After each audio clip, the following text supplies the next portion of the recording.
Beleza, galera? Hoje é dia 17 de julho de 2020. Ontem, dia 16, às 16 horas, nós tivemos a posse do novo ministro da Educação, o reverendo Milton Ribeiro.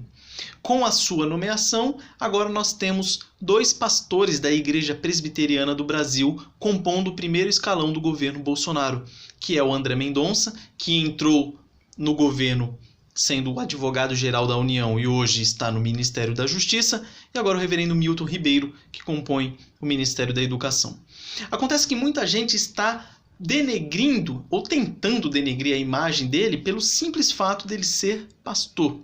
As pessoas têm aquela visão que muito foi formada por meio da nossa mídia tradicional, por meio de filmes, por meio de novelas, por meio de minisséries, que sempre colocaram pastores ou cristãos, de uma forma geral, como sendo pessoas incultas, pessoas anti-intelectuais, pessoas burras, por assim dizer, fanáticos religiosos. E com isso fez com que muitas pessoas começassem a ver os cristãos realmente como sendo isso, como sendo essa caricatura do que era nos vendido por meio da mídia tradicional. Na verdade, essa caricatura que nos vendem é por demais falsa, é mentirosa.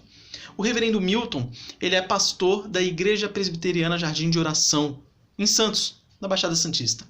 Ele é bacharel em Direito, ele é bacharel em Teologia, ele é doutor em Educação, ele foi vice-reitor da Universidade Presbiteriana Mackenzie, aqui em São Paulo.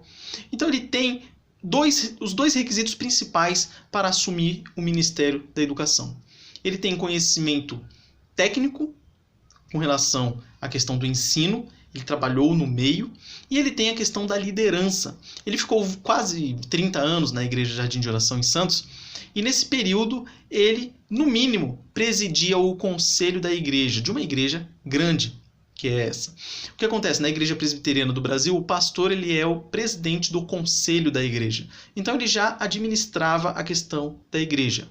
Mas ele também foi presidente do presbitério, que era aquele conjunto de várias igrejas. Ele também trabalhou na Universidade Mackenzie e tudo mais, e ele já estava trabalhando no governo desde o ano passado, no governo Bolsonaro, com relação ao setor de ética e tudo mais. Então, ele tem os dois requisitos principais: conhecimento e experiência na questão da gestão. Então, o reverendo Milton não foi colocado no ministério por ser pastor, por ser evangélico, por ser cristão.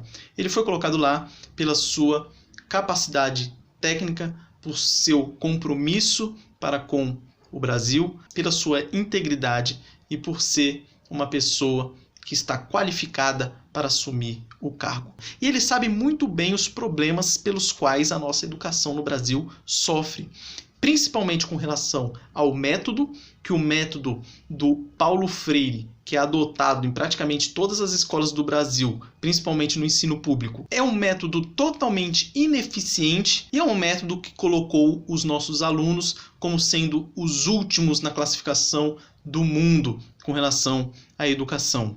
Além disso, fez com que mais da metade dos nossos universitários se tornassem analfabetos funcionais.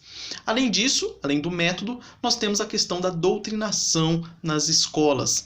Então nós temos aquela mentalidade marxista que influenciou as nossas escolas e hoje nós temos professores que mais são militantes do que realmente professores. Eu acredito que esses serão os dois maiores problemas que o ministro Milton Ribeiro terá que enfrentar no Ministério da Educação.